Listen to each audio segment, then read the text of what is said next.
ओम शांति। आज के अव्यक्तवाणी के क्लास का टाइटल है अच्छा बनो तो सर्व इच्छाएं स्वतः ही पूरी हो जाएगी। सदा अपने मस्तक पर विजय का तिलक लगा हुआ अनुभव होता है ना सभी को विजय का तिलक अनुभव। बाबा कहते अविनाशी तिलक अविनाशी बाप द्वारा लगा हुआ है। तो तिलक है स्मृति की निशानी। तिलक सदा मस्तक पर लगाया जाता है।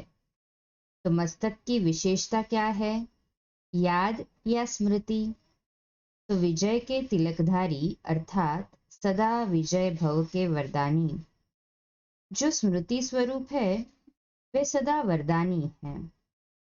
वरदान आपको मांगने की आवश्यकता नहीं है। वरदान दे दो, मांगते हो, हाँ ऐसे मांगते हो क्या वरदान दे दो बाबा से? आप पूछते मांगना क्या चाहिए, यह भी आपको नहीं आता है। क्या मांगना चाहिए वह भी बाप ही आकर सुनाते हैं। मांगना है तो पूरा वर्षा मांगो। बाकी हद का वरदान एक बच्चा दे दो, एक बच्ची दे दो, एक मकान दे दो, अच्छी वाली कार दे दो, अच्छा पति दे दो, यही मांगते रहे ना। भक्ति मार्ग में तो यही चलता रहा। अभी तो बाबा कहते हैं चेंज करे स्वभाव संस्कार। हम चेंज करेंगे स्व परिवर्तन से ही तो विश्व परिवर्तन होगा। यही आज अव्यक्तवाणी में भी वरदान दिया ना बाबा ने हमें। बेहद का मांगना क्या होता है वो भी नहीं आता था। इसलिए बाप जानते हैं कि इतने नीचे गिर गए हो जो मांगते भी हद का है, अल्पकाल का है। आज कार मिलती है, कल खराब हो जाती है, एक्सीडेंट हो जाता है, फिर क्या करेंगे? फिर और मांगेंगे दूसरी कार दे दो। आप तो अधिकारी बन गए, बेहद के बाप के बेहद के वर्षे के अधिकारी बन गए ना सभी बेहद के वर्षे के अधिकारी। कहें हाँ जी बाबा बेहद के बाप की संतान है तो बेहद का ही वर्षा मिलना है। अभी स्वतः ही वरदान प्राप्त हो ही गए। जब दाता के बच्चे बन गए, वरदाता के बच्चे बन गए, तो वरदान का खजाना बच्चों का हुआ ना। तो जब वरदानों का खजाना ही हमारा है तो मांगने की क्या आवश्यकता है? अभी खुशी में रहो कि मांगने से बच गए। जो सोच में भी नहीं था वह साकार रूप में मिल गया। हर बात में भरपूर हो गए, कोई कमी नहीं। आपके देवताई जीवन में भी जो गायन करते हैं उसमें भी सर्वगुण संपन्न कहते हैं। थोड़े थोड़े गुण संपन्न नहीं कहते। सर्वगुण संपन्न, 16 कला संपन्न। 14 कला तो नहीं कहते हैं ना, 16 कला ही कहते हैं ना। कहे हाँ जी बाबा। पुरुषोत्तम कहते हैं, साधारण पुरुष नहीं कहते हैं। पुरुषों में भी उत्तम। तो सर्व अर्थात संपन्न और संपूर्ण हो गए। क्योंकि बाप सर्वशक्तिमान है तो आप सभी भी सर्व बने ना। सर्वगुण संपन्न, मास्टर सर्वशक्तिवान। तो इतनी खुशी रहती है, बाबा पूछ रहे इतनी खुशी रहती है ना सभी को? हाथ ऊपर करें। वैसे भी बिना मांगे जो मिलता है उसको अच्छा माना जाता है। तो बाप ने वर्षे के अधिकार के रूप में सब दे दिया। अधिकार में कमी नहीं छोड़ी। कोई चीज की कमी है क्या? नहीं है ना कोई भी चीज की कमी। बाबा कहते हैं छोटा मकान है, बढ़िया और बड़ा मकान होना चाहिए, ये सोचते हो? नहीं ना, ऐसा भी नहीं सोचते। बड़ा मकान मिल जाए तो गीता पाठशाला खोल दे, यह सोचते हो क्या? यह मांगते हो क्या? बाबा कहते मांगना नहीं है, मांगने से मिलना नहीं है। क्योंकि मांगना अर्थात इच्छा, हद की इच्छा हो गई ना। चाहे सेवा भाव हो, लेकिन मांगना यह राइट नहीं है। मांगने की आवश्यकता ही नहीं। अगर आपका बेहद की सेवा का संकल्प बिना हद की इच्छा के होगा तो अवश्य पूरा होगा। इच्छा रखने वाले की इच्छा पूरी नहीं होगी। अगर बेहद का संकल्प है तो अवश्य पूरा होगा। हाँ, कुछ विघ्न आता है सेवा में तो हम उसके लिए योग जरूर करते हैं कि बाबा वो विघ्न निकल जाए, परंतु हम मांगते नहीं है कि ऐसा हो ऐसा हो। इच्छा रखने वाले की इच्छा पूरी नहीं होगी, लेकिन अच्छा बनने वाले की इच्छा पूरी होगी। Double underline. जितना हम अच्छा बनते जाएंगे, बाबा ऑटोमेटिकली सर्व इच्छा पूरी करता जाएगा, स्वतः ही प्राप्ति हो जाएगी। इसलिए कुछ भी मांगने की आवश्यकता नहीं है। प्राप्ति स्वरूप हो ना, कि मांगने वाला स्वरूप हो। शुभ इच्छा स्वतः ही पूर्ण होती है। सोचेंगे भी नहीं कि क्या होगा कैसे होगा, लेकिन स्वतः ही प्राप्त हो जाएगी। सर्व इच्छाएं स्वतः ही प्राप्त हो जाएगी, कुछ भी मांगने की आवश्यकता नहीं है। यह सोचा था कि हम इतने ऊंचे ब्राह्मण बन जाएंगे, ये भी तो नहीं सोचा था, लेकिन सहज बन गए ना। सदा भरपूर रहो, भरपूर आत्मा अचल होगी। जो भरपूर नहीं होगा उसमें हलचल होगी। इस समय भी भरपूर बने हो, फिर भविष्य में जब राज्य करेंगे तो भी कितने भरपूर होंगे, कोई कमी नहीं होगी। है ना, अभी भी भरपूर और भविष्य में भी भरपूरता महसूस हो रही है ना। कहे हाँ जी बाबा। और जब पूज्य बनते हो तो आपके मंदिर भी कितने भरपूर हो जाएंगे। भारत के मंदिरों से और लोग मालामाल हुए। जब जड़चित्र मंदिर भी आपके इतने संपन्न थे, तो आप कितने संपन्न होंगे। अप्राप्ति का नाम निशान नहीं होगा। सतयुग में कोई अप्राप्ति होगी क्या? नहीं ना। अभी कोई अप्राप्ति है?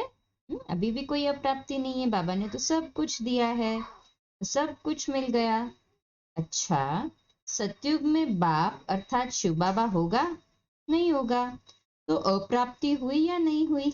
हो गई ना। माना सतयुग में हमारे पास शिव बाबा नहीं होगा, ये तो अप्राप्ति हुई। तो सतयुग से भी ज्यादा सर्व प्राप्तियां अभी है। तो कितनी खुशी, कितना नशा है इतनी खुशी और इतना नशा है। हाँ जी बाबा। सदा ये स्मृति में रखो कि हम ही आधा कल्प राज्य अधिकारी बनते हैं और आधा कल्प पूज्य आत्माएं बनते हैं, और संगम पर सर्व प्राप्ति संपन्न आत्मा बनते हैं। ये सदा नशा रहे, सारा कल्प भरपूर होना, क्योंकि इस समय की संपन्नता सारे कल्प राज्य के रूप में और पूज्य रूप में चलती है। अभी भी देखो, चाहे कलयुग का अंत है, फिर भी स्वयं सूखी रोटी खाएंगे, लेकिन देवताओं को बढ़िया भोग लगाएंगे। चैतन्य मनुष्यों को रहने का स्थान नहीं होगा, फुटपाथ पर सोते हैं, झोपड़ियां लगाकर सोते हैं। और आपके जड़ चित्र कितने विधि पूर्वक मंदिरों में रहते हैं। तो चैतन्य को जगह नहीं मिलती, लेकिन आपके जड़ चित्रों को भी जगह देते हैं। कितने बड़े बड़े मंदिर है, और मूर्ति कितनी होती है। 3 पैर पृथ्वी चाहिए, लेकिन मंदिर कितने बड़े बनाते हैं। तो इस अंतिम जन्म में भी आप आत्माएं कितनी संपन्न हो। जड़ चित्र भी आपके संपन्न है, तो चैतन्य में भी संपन्न हो ना सभी। कहे हाँ जी बाबा। सारे कल्प का श्रेष्ठ भाग्य अब मिल रहा है, मिल गया। भाग्य विधाता ने हर बच्चे की सारे कल्प की तकदीर की लकीर खींच दी। सारा कल्प नाम वाला होगा। तो इतना नशा रहता है, समझते हो। हमारी पूजा हो रही है, किसकी पूजा हो रही है? आपका मंदिर है। देखो अभी भी कुछ समय पहले कहीं बाजू में पूजा हो रही होगी, घंट बज रहा था। हमारी ही तो पूजा हो रही है ना। या बड़े बड़े महारथियों के मंदिर है। जो ब्राह्मण बनता है वो ब्राह्मण सो देवता बनता है, और देवता सो पूज्य जरूर बनता है। नंबरवार है लेकिन पूज्य जरूर बनते हैं। मंदिरों में भी नंबरवार है ना। कोई मूर्ति की पूजा देखो कितनी विधि पूर्वक होती है, और कोई मंदिरों में कभी कभी पूजा होती है। जो कभी कभी याद में रहता है उसकी मूर्ति की पूजा भी कभी कभी होती है। और जो सदा याद में रहते हैं, सदा श्रीमत पर चलते हैं, उनकी पूजा भी सदा होती है। जो हर कर्म में कर्मयोगी बनता है, उसकी पूजा भी हर कर्म की होती है। बड़े बड़े मंदिरों में हर कर्म की पूजा होती है ना। भोजन की भी होगी, झूले की भी होगी, सोने की भी होगी, तो उठने की भी होगी। तो जितनी याद उतना राज्य उतनी पूजा, डबल प्राप्ति। देखो, राज्य भी उतना और पूजा भी उतनी। अभी अपने आप से पूछो कि मैं कितना याद में रहता हूँ। आज बाबा को लेटर में लिख के देना, बाबा हम कितना याद में रहते हैं। अच्छा, शांति। 2 मिनट के लिए शक्तिशाली योग के प्रकंपन फैलाएंगे संगठन में, बाबा के घर के लिए। ये इसलिए करते हैं कि थोड़ा विघ्न है, वो विघ्न दूर हो जाए, इसलिए।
अच्छा, कल सुबह लाइव अमृत वेला मेडिटेशन के लिए मिलेंगे 3:30 से 4:30 और 4:30 से 5 मुरली, और रात्रि क्लास अव्यक्त वाणी पर आधारित रोज की तरह 8:45 बजे। ओम शांति, शुभ रात्रि।